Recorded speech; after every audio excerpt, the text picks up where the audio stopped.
Hello guys, আসসালামু আলাইকুম। কি অবস্থা সবার? আশা করি সবাই ভালো আছেন। তো আমি একটু ভালো নেই, আমার শরীরটা একটু খারাপ। শরীরটা খারাপ হওয়ার কারণে তাড়াতাড়ি কাজটা শেষ করি। তো আমি রওনা দিলাম হসপিটালে যাওয়ার উদ্দেশ্যে।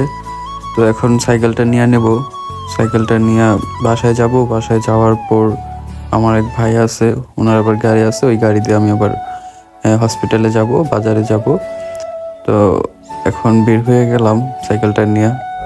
এই প্রবাসের মাটিতে অসুস্থ থাকলে আপনাকে কেউ দেখার মতো কেউ নাই, আপনার সেবা করার মতো কেউ নাই। তো নিজেরটা নিজেই করতে হবে, যা করার নিজেটা নিজেই করতে হবে। তো এই কারণে আমি বেশি চিন্তা ভাবনা না করি, দেরি না করে আমি কিন্তু হসপিটালে চলে যাচ্ছি। কারণ এই প্রবাসের মাটিতে অসুস্থ থাকলে কিন্তু আপনার দেখার মতো কেউ নাই।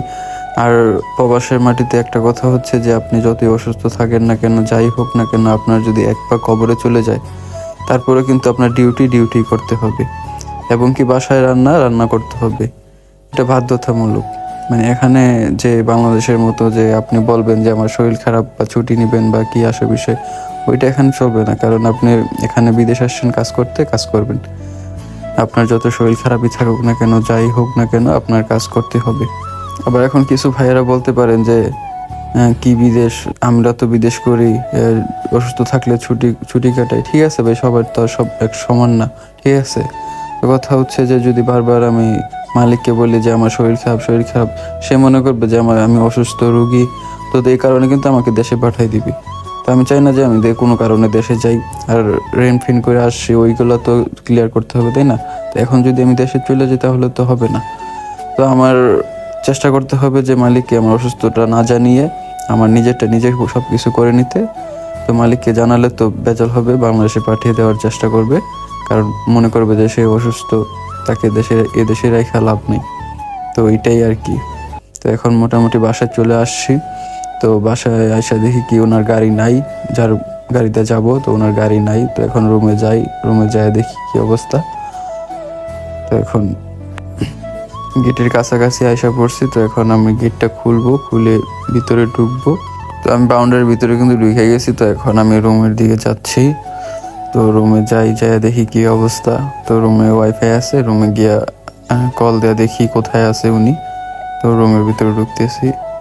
আমি কিন্তু এখন রুমের সামনে এসে পড়ছি। আয়সা দেখি কি আমাদের কিউট বিড়ালগুলা কিন্তু সামনে বসে আছে, খেলাধুলা করতেছে ওরা। দেখেন কি সুন্দর, কি কিউট, অনেক কিউট, অনেক ভালো লাগে এদেরকে দেখতে, অনেক সুন্দর, সাদা কিউট। দেখেন ক্যামেরা ভাবে কিভাবে তাকাইতেছে এবং কি মানে কি যে বলতেছে। আর ক্যামেরায় দেখেন মানে থাপ্পড় মারতেছে, ক্যামেরা করতেছি যে ভিডিও করতেছি যে। তো এখন আমি চাবিটাতে দরজাটা খুলবো, খুলে আমি রুমের ভিতরে ঢুকবো। ঢুকে দেখি কই আছে উনি। তো এই যে ঢুকে গেলাম। তো ঢুকার পর কিন্তু এই যে বিড়ালগুলা কিন্তু আমার পিছন পিছন আইসা পড়ছে রুমের ভিতর খাবার খাওয়ার জন্য। তো আমি তো একটু তাড়াহুড়ো করতেছিলাম যে হসপিটালে যাওয়ার জন্য। আর বিলাইটা কি যে বলতেছে আমাকে যে ম্যামকিরা দেখুন, মানে এটা কিন্তু ওই যে মানে হাত দেয় আমাকে, হ্যান্ডশিপ করে। তো আমি এটা মানে রুমে আসলে ওরা দেখলে আমি হাত দিই হ্যান্ডশিপ করার জন্য। তো প্রায় সময় ওরা মোট ভালো থাকলে হ্যান্ডশিপ করে, আর প্রায় সময় করে না। এই অবস্থা আর কি। যে আয়সা রুমের ভিতরে আয়সা শুয়ে গেছে। তো বিড়ালগুলা কিন্তু আমার সাথে হ্যান্ডশিপ করতে চাচ্ছে না, তা আমি কিন্তু জোরে করতেছি। হ্যান্ডশিপ করবি না কে, জোরে করতে চাইতেছি ওর সাথে হ্যান্ডশিপ। তো লাস্টে কিন্তু একটা মত দিছে হ্যান্ডশিপ করার, তো হ্যান্ডশিপ করতেছে। কিন্তু আরেকটা কিন্তু হ্যান্ডশিপ করবো না আমার সাথে। তো একটা কিন্তু মানে হ্যান্ডশিপ করতে রাজি হয়েছে। এই যে কালো ডায়মন্ড এসে পড়ছে ওই রুমের ভিতরে। এই ডয়ারটার ভিতরে আমার আগে যে রিপোর্টগুলো আছে ওইগুলো আছে। তো আমি এগুলো নিয়ে নিতেছি, কাজে লাগবে। ডক্টর আগে রিপোর্টটা দেখলে তাহলে বুঝতে পারবে, আর এত পরীক্ষা টরীক্ষা করতে হবে না। তো বিড়ালগুলো কিন্তু ইতিমধ্যে ঘুমায় গেছে, আয়সাই ঘুমায় গেছে। তো আমার কিছু করার না, এখন এগুলোকে বের করে দিতে হবে, বের হয়ে যেতে হবে। কারণ এগুলাকে রুমে রাখলে কিন্তু পরবর্তীতে মনে করেন হাগু করে দিবে, অনেক কিছু করে দিবে, বুঝছেন। কারণ রুমের ভিতরে বন্দি থাকলে তো ওরা মনে করেন যে বের হতে পারবে না, তো রুমের ভিতরেই মনে করেন হাগু করে দিবে। তো এখন এই কারণে আমি বের করে দিচ্ছি, কষ্ট লাগতেছে তো কিছু করার নেই। তো এগুলাকে বের করে দিতেছি, কারণ এগুলা ওই যে খাটের মধ্যে হাগু করে দিবে। তো এই যে বের করে দিয়েছি, আবার ঢুকে দিতেছে, বের করে দিই আবার ঢুকে। এই যে একটা বের করছি, আরেকটা ঢুকে গেছে। এগুলো মনে করেন কিছুতে বের হইতে চাচ্ছে না, অনেক কষ্ট হইতেছে আমার যে একটাকে বের করি আরেকটা ঢুকে যায়। তো এই একটা অবস্থা। তো লাস্টে কি করুম, দরজা লাগাইতে গেছি আবার ঢুকে গেছে। তা আবার বের করছি দুনটাকে, মানে দুনটা একসাথে বের করে রাখছি, কিন্তু কালোটা কিন্তু ভিতরে ছিল। তো কালোটা সমস্যা নেই, কালোটা ভিতরে থাকে, এতটা হাগু করে না কালোটা, কিন্তু সাদাগুলো একদম বিছনার মধ্যে গিয়ে হাগু করে। তো কালোটা নিচে গিয়ে শুয়ে রয়েছে, সমস্যা নেই, কালোটা কিছুই করবে না, হাগু টাগু কিছু করবে না। তো আমি দরজা লাগাই দিতেছি। তো এর ফাঁকে আবার ভাইয়ের সাথে কথা হয়েছিল, ভিডিও করা হয় নাই। তো ভাইয়া নাকি গেটের সামনে আছে, তো আমি বের হইতেছি বাহিরে। তো বিড়ালগুলোর জন্য মায়া লাগতেছে, তারপর কিছু করার নেই। তো ডক্টর কাছে যেতে হবে, না তো ওরা বিছনার মধ্যে হাগু করে দিবে। তারপরে বেড কম্বল দিয়ে দিলে মনে করেন 2-3 দিন লাগে শুকাইতে। তো 2-3 দিন ঘুমাইতে অনেক কষ্ট হয়, তাও এই কারণে আমি বের করে দিয়েছি। চাই না যে মানে 2-3 দিন ঘুমের ডিস্টার্ব হবে। প্রবাসের মাটিতে ঘুমটা কতটা জরুরি ওইটা তো সবাই জানেন, যারা প্রবাসী আছেন। তো বিশেষ করে তারা তো জানেন যে বাইরের গাড়ি বসে রয়েছে আয়সা। আমি কল দেওয়ার সাথে সাথে কিন্তু আয়সা পড়ছে। তো আমি এখন দেরি না করে গাড়ির মধ্যে উঠে যাইতেছি, গাড়ির মধ্যে উঠে বসতেছি। তো এখন বসে গেলাম। তো এখন ভাইয়ের সাথে পরামর্শ করতেছি যে আগের ডক্টরকে দেখাবো না অন্য ডক্টরকে দেখাবো। তো ওই পরামর্শ নিলাম। ভাইয়া বললো যে আগে তো বাঙালি ডাক্তারকে দেখাইলে কিছু হয় নাই, তো এখন ইন্ডিয়ান ডাক্তারকে দেখ কি হয়।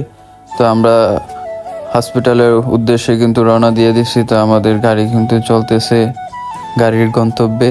তো আমরা কিছুক্ষণের মধ্যেই পৌঁছে যাব হসপিটালে। আমরা কিন্তু মেন রোডে উঠে গেছি, আর একটু বাকি আছে। তো ফাইনালি কিন্তু আমরা হসপিটালে এসে পড়ছি। তো এখন ডক্টর দেখে বাহিরে বসে রয়েছি, ডক্টর একটা পেশেন্ট দেখতেছে। তো বসে ওয়েট করতেছি যে আবার কখন ডাকবে। তো এখন বসে একটা জিনিসই ভাবতেছি, টাকা যাক, তারপরে যাতে মানে শরীরটা ভালো হয়ে যায়। তো ডক্টর কিন্তু আমাদেরকে ডাকতে একটা রিসিট দিচ্ছে। তো আরেকটা হাসপাতালে যাইতে বলতেছে। তো আমরা ওইখানে যাইতেছি। তো ওইখানে কিন্তু আসছি, আয়সা ওয়েটিং রুমে বসে রয়েছি। ভাইয়া কিন্তু মানে সেলফি উঠাচ্ছে। তা আমি এখান দিয়ে ভিডিও করতেছি, ক্যামেরা ধরে রাখতেছি। তো ওয়েটিং রুমে বসে থাকতে থাকতে কিন্তু আমার মালিককে কল দিছে যে কাজের জন্য, কাজ নাকি রয়েছে, 1-2 ঘন্টা কাজ করতে হইব। তো কিন্তু বাসায় আয়সা পড়লাম তাড়াহুড়া করে। তো আয়সা হালকা পাতলা নাস্তা কিনে আনলাম। তো ওই নাস্তাগুলো খেয়ে আবার কাজে যেতে হবে। ভাই এক কথায় শেষ, প্রবাস মানে জেলখানা। ঠিক আছে, আপনার শরীর অসুস্থ থাকুক আর যাই থাকুক। তারপর আমি বলছি মালিককে যে আমি মানে হালকা অসুস্থ।